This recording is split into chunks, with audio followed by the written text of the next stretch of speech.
2024 ఆంధ్రప్రదేశ్లో జరిగినటువంటి ఎన్నికలు ఏవైతే ఉన్నాయో అవి పెద్ద గోల్మాల్ అని చెప్పి ప్రతి ఒక్కరికి తెలుసు. దానిపైన పదే పదే చాలామంది విమర్శిస్తున్న ఎలక్షన్ కమిషన్ ఆఫ్ ఇండియా స్పందించదు. సుప్రీంకోర్టు దాకా వెళ్ళి సరే మాక్ పోలింగ్ అయ్యిందంటే వాళ్ళు కొత్త ఈవీఎంలు తెచ్చి వాళ్ళు చేసిన నాటకాలు మనందరం చూసాం.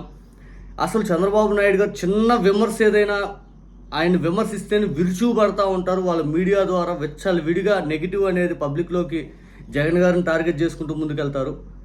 అసలు ఇంత హంగామా ఇంత మంది విమర్శిస్తున్నా కూడా చంద్రబాబు నాయుడు గారు అస్సలు పట్టించుకోకుండా భారీ విజయం వచ్చేసింది విని ఎరుగని విజయం వచ్చేసింది అని చెప్పుకుంటూ మళ్ళీ అదే మీటింగ్లో పొరపాటున మళ్ళీ వైకుంఠపాలిలా చేయొద్దు, మళ్ళీ జగన్ గారికి అవకాశం ఇస్తారేమో, మీరు మారరు, మీరు ఖచ్చితంగా ఆలోచించాలా అని చెప్పి మళ్ళీ ఆయన అంటారు. జగన్ గారు ఏ ఊరైతే వెళ్ళి మీటింగ్ పెడతారో, సపోజ్ జువల్దిన్ వెళ్ళారు జగన్ గారు మత్స్యకారులకు సంబంధించిన ఇష్యూ పైన, మళ్ళీ వెంటనే చంద్రబాబు నాయుడు గారు అక్కడికి వెళ్ళి మీటింగ్ పెడతారు. అంటే జగన్ గారు పూర్తిగా ఏదైనా మాట్లాడినా ఏదైనా చేసినా కానీ చంద్రబాబు నాయుడు గారు ఇంకా ఇంత భారీ విజయం వచ్చిందన్నా కూడా అభద్రతా భావానికి లోన్ అవుతున్నారంటానికి ఇది ఒక ఉదాహరణ. చాలా ఉన్నాయి ఇట్లాంటి ఉదాహరణలు. ఇక పరకాల ప్రభాకర్ గారికి సంబంధించిన అన్నిసార్లు మాట్లాడితే ఏనాడు కూడా పచ్చ మీడియా కనీసం స్పందించదు, ఏనాడు డిబేట్లు పెట్టరు. ప్రొఫెసర్ నాగేశ్వరరావు గారు ఏదైనా అంటే డిబేటు లేదు, ఒక వైసీపీలో స్థానికంగా ఎక్కడో ఏదో జరిగితే వెంటనే పెద్ద డిబేటు, అది ఒక రాష్ట్ర వ్యాప్తంగా ఇష్యూ అన్నట్టుగా. మనందరం 2 రోజులు విమర్శించేది ఏంటంటే పరకాల ప్రభాకర్ గారు అన్నిసార్లు ఎలక్షన్ గురించి ఆయన క్లియర్గా డేటా తీసుకొచ్చి చెప్తా ఉన్నప్పుడు ఎందుకు మీరు పట్టట్లేదు, అది మరి పరకాల ప్రభాకర్ గారు నిజమే కదా ఇదని చెప్పి మనం మాట్లాడుతుంటే మరి ఆయన దాని మీద ఎందుకు డిబేట్ పెట్టట్లేదు అంటే రాత్రి సాంబా వచ్చాడు. సాంబా వెంటనే వచ్చి అడావుడికి వచ్చి డిబేట్ పెట్టాడు. సరే ఆ డిబేట్ మొత్తంలో సాంబా అన్న వాళ్ళు తీసుకొచ్చి అనలిస్టుల చేత నిజాలు ఇగో ఇది జరిగిందని చెప్పి చెప్పిస్తారంటే అది ఏమీ లేదు. పూర్తిగా పరకాల ప్రభాకర్ గారిని టార్గెట్ చేసుకుంటూ ఎందుకు మీరు గతంలో మాకెళ్ళి ఉన్నారు కదా, నాకు ఇప్పటికి మీ మీద గౌరవం ఉంది, కానీ ఎందుకు మీరు ఇలా ప్రవర్తిస్తున్నారు, మీరు ఎందుకు అటు మాట్లాడుతున్నారు అని చెప్పి అదొక ఏడిచాడు.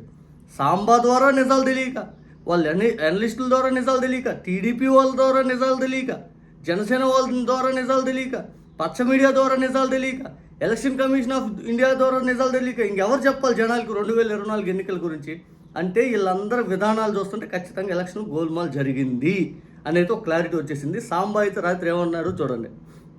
వాళ్ళ పరకాల ప్రభాకర్ గారు ఈ మధ్య కాలంలో చూసినట్టయితే వారికి ఏమైందో తెలియదు. 2014లో ప్రధాన సలహాదారుగా నారా చంద్రబాబు నాయుడు గారికి వారు ఉండేవాళ్ళు. ఆ తర్వాత ఏం జరిగిందో మనెవ్వరికీ తెలియదు.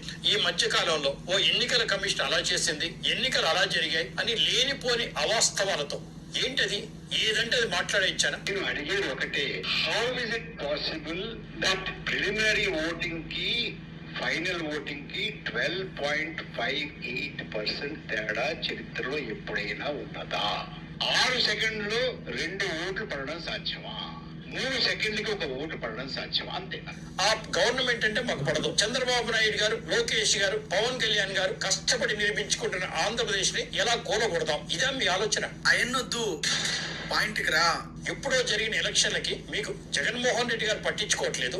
ఒకవేళ వారికి అన్యాయం జరిగితే ఈవీఎంలు మేనేజ్ చేస్తే కోర్టుకి వెళ్తారు కదా. ఈవీఎంలకు సంబంధించి మా ఫైట్ కొనసాగుతానే ఈ రోజు కూడా కొనసాగుతుంది. ఈ రోజు కూడా కోర్టులో కేసులు వైసీపీని వేసిన కేసులు ఈ రోజుకి కొనసాగుతున్నాయి. ఈ రోజు కూడా మేము అడిగే ఫండమెంటల్ క్వశ్చన్ ఒకటి, ఒంగోలుకు సంబంధించి 12 బూతులకు సంబంధించి కోర్టులో కేసులు వేసాం. ఈవీఎంలు వీవీప్యాట్లు మ్యాచ్ చేయండి అని. నిజంగానే ఎలక్షన్ కమిషన్ మనసులో కల్ముషం లేకపోతే చేయొచ్చు కదా, మ్యాచ్ చేయొచ్చు కదా, చేసి చూపించచ్చు కదా. ఎందుకు మీకు పరకాల ప్రభాకర్ గారు ఎందుకు మాట్లాడుతూ ఉన్నారు మీరు? ఇప్పుడు ఆంధ్రప్రదేశ్ లో మళ్ళీ జగనే గెలిచి ఉండాలి, ఈవీఎంలు మేనేజ్ చేయకపోతే అనేది ఎందుకు మీరు డప్పు కొడుతున్నారు? దీనివల్ల ఆ జాకీలు పెట్టి లేవాల్సిన అవసరం మీకేంటి? అంత అవసరం ఆయనకి ఏముంటుంది?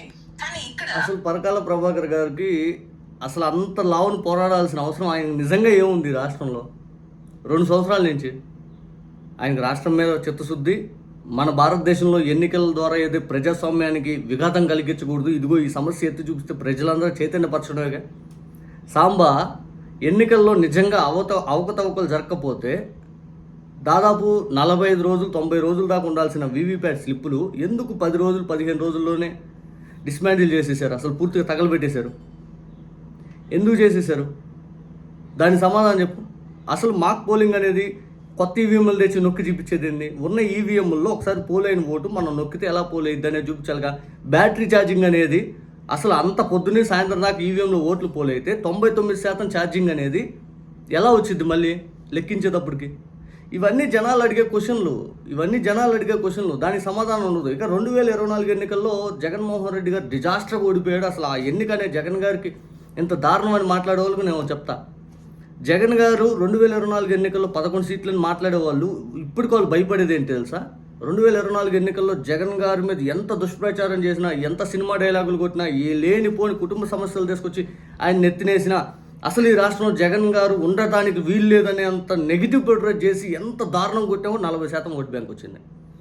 అది ఒక్క ఎలక్షన్ జగన్ గారి ఒకవైపు, ఇంకో పక్క మొత్తం ఆంధ్రప్రదేశ్ రాజకీయ పార్టీలు, ఆంధ్రప్రదేశ్లో అధికార బలం, అహంకారం అంతా ఒక పక్క, జగన్ గారు మాత్రమే ఒక పక్క. ఇప్పటికీ జగన్ గారికి సాలిడ్గా 40% ఓట్ బ్యాంక్ ఉందంటే జగన్ గారి చరిష్మా. 2024 ఎన్నికలు మళ్ళీ భవిష్యత్తు ఎప్పుడు జరగవు. నాకు తెలిసి జగన్ గారి ఈ ఎన్నికల లైఫ్ స్పాన్లు ఎప్పుడు జరగవు, అంత నెగిటివ్ ఇంపాక్ట్ జగన్ గారికి. ఇక ఇదే చంద్రబాబు నాయుడు గారి భయం.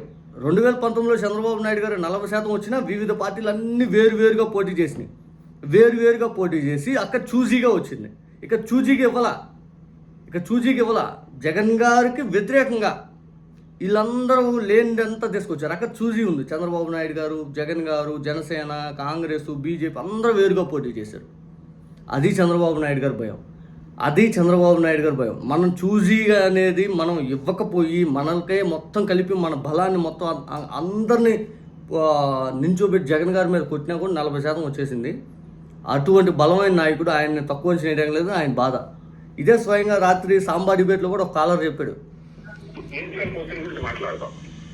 సార్, ప్రస్తుత పరిస్థితుల్లో జగన్మోహన్ రెడ్డి గారు ఇప్పటికీ కూడా ఒక బలమైన పార్టీ, ఒక బలమైన వ్యక్తి. సామాజికంగా కానీ ఆర్థిక పరంగా మంచి వేల కోట్లు ఉన్నాయని అంటున్నారు. ఎలా వచ్చినాయన్న వేరే డిబేట్. టీడీపీ కాలరే సమీకరణలు కానీ, మత సమీకరణలు కానీ, వర్గ సమీకరణలు కానీ ఆయనకి ఎక్కువ మద్దతు ఉందండి. అలాగే కులాలు విభజించి ఒక సెక్షన్, కులంలో ఒక సెక్షన్ తనకు అనుకూలంగా మార్చుకోవడంలో జగన్మోహన్ రెడ్డి గారు దిట్టారు. ఇటువంటి పరిస్థితుల్లో తెలుగుదేశం నేను సెపరేట్ గా పోటీ చేస్తాననుకుని, జనసేన నేను సెపరేట్ గా పోటీ చేస్తాననుకుంటే పోటీ చేసుకోవచ్చు. ఎవరికి అభ్యంతరం లేదండి, ఎవరు ఇస్తారు వాళ్ళే. ఇక్కడ వాడు గమనించాలి, తెలుగుదేశం పార్టీ పెట్టిన తర్వాత ఒంటరిగా పోటీ చేసిన అధికారంలో వచ్చిన సందర్భాలు లేవు. జనసేన కూడా ఒంటరిగా పోటీ చేసి గెలిచిన సందర్భాలు లేవు. ఇది వాస్తవం. ఈ ఇద్దరు కూడా ఒంటరిగా పోటీ చేస్తే తెలుగుదేశం పాడవుతుంది, జనసేన పాడవుతుంది. వీళ్ళిద్దరు నమ్ముకున్న కార్యకర్తలు నాశనం అవుతారు. ఇది వాస్తవం. జగన్ గారి బలం అది, జగన్ గారి చరిష్మా అది. ఇది ఖచ్చితంగా చంద్రబాబు నాయుడు గారికి తెలుసు. మొన్న ఎలక్షన్లో ఖచ్చితంగా గోల్మాల్ జరిగిందంటానికి ఇటువంటి ఎగ్జాంపులే. ఇప్పటికి కూడా జగన్ గారిని చూసి భయపడుతున్నారు.